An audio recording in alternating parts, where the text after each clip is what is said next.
Hello, hello. It's Wednesday, and I wanted to touch base with you guys again. I keep thinking of tips and tricks that can help you uh, as you are moving forward to getting healthier and getting unstuck from your health challenges. And one of my clients was asking, what do I do if I'm not consistent? What if I'm not consistent? Hey, Shelly, how are you? I'm glad you're here. Um, it's so good to see you, or not see you, but know you're there. Um, so one of my clients asked, what if I'm not consistent? What if I can't consistently show up? And this one really, it kind of runs with all of the different wisdom bodies we were talking about. This week we've been talking about the wisdom bodies, the physical wisdom body, the emotional wisdom body, the mental wisdom body, the energetic wisdom body, and the spiritual wisdom body. And my client was specifically asking about exercise. She was saying, like, I sometimes I walk and sometimes I don't, and most of the time I don't. And so we started looking at, well, what was it that was keeping her from walking? And her enjoyable way of exercising was being out in nature. So that's the first part, is usually looking at, are you doing something that's enjoyable for you? Are you moving your body in a way that's enjoyable? The same thing can apply to food. Are you finding foods that fall under that delicious category and are nourishing your body? So it's finding that both and. But with exercise, she was thinking, oh, if I'm not exercising for an hour, then I might as well not do it. Or, well, I didn't exercise an hour today, so I'm already not exercising, and that downhill cascade starts. So we talked about, when you go from not exercising to wanting to exercise, you don't go to an hour of exercise. You don't even go to 30 minutes of exercise.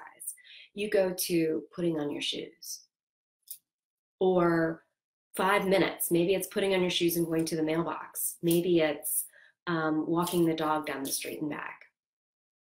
Finding something that's enjoyable and not making it an all or nothing. Maybe there's a beginning. Maybe it's maybe if you do want to do 30 minutes, maybe it's 2 days a week or 3 days a week. It doesn't have to be every day to begin with.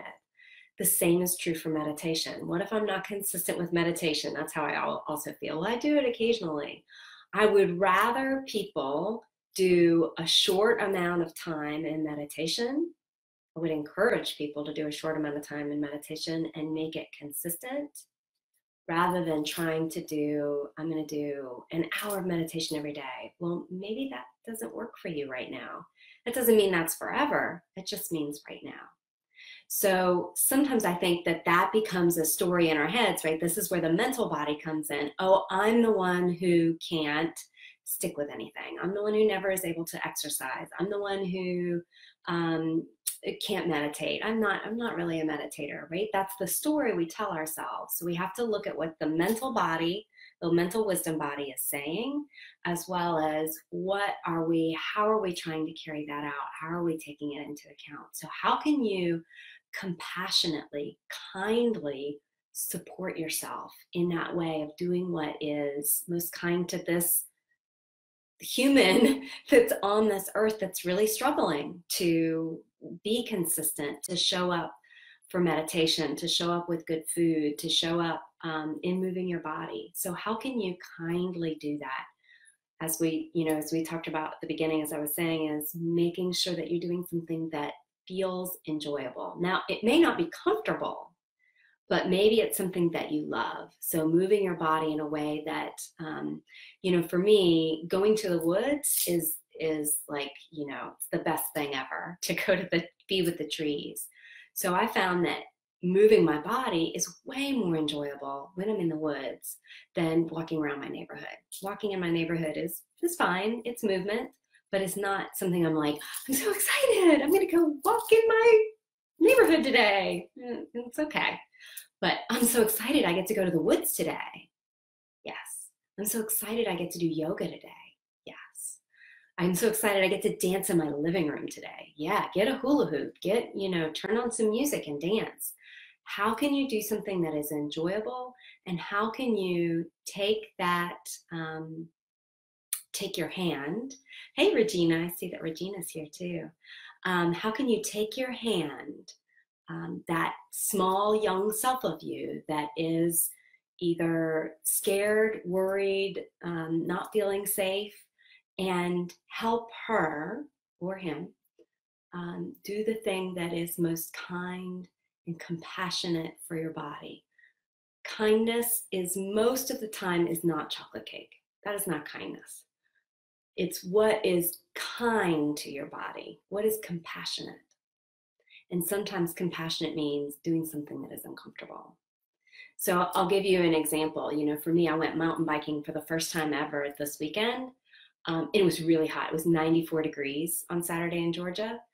And I was excited about being in the woods in a different way. And it was really hot. And it was hard. Like, I was worried it was going to be really hard. And I had a friend who was guiding me through, who said, I'll be with you every step of the way, not leaving. And it was that, I'm here with you. Yes, this is hard. We can take it slow. We can walk the bike if that's what it means. We can pour water all over ourselves. But what is the most kind and compassionate way? And when we are compassionate with ourselves instead of forcing ourselves through, one of my clients said, well, I guess I'm just going to have to force myself to exercise. And it's like, oh, right, that's so heavy. So how can we be most kind and compassionate instead of forcing ourselves? I'm here with you as you shift this way of eating. I'm here with you as you learn to do something different for yourself. I'm here with you as you exercise. So I just wanted to give that little piece of advice about consistency. Look what this part of the mind, this is what I do with my clients. This is the part of the mind that's telling a story. Well, you can't do that. You've never been a good exerciser. I can't believe it, right? Like, that's not the voice we want to listen to. We want to listen to the kind, compassionate part of us that is that is heartfelt, that is taking us by the hand and guiding us gently, just as you would with a kid. I know you don't like to eat your vegetables, and this is what's good for you. Let's find a way to make it fun. I'm going to cut them in shapes. I'm going to dip them in, hummus, and I don't know, make a smiley carrot face, whatever you do. How can we make this fun for you? I hope that's helpful. I would love to hear what ways you run up with having trouble with consistency, or what ways you found that work for you, or what ways of exercise work for you. And I will talk to you again soon. Bye, everyone.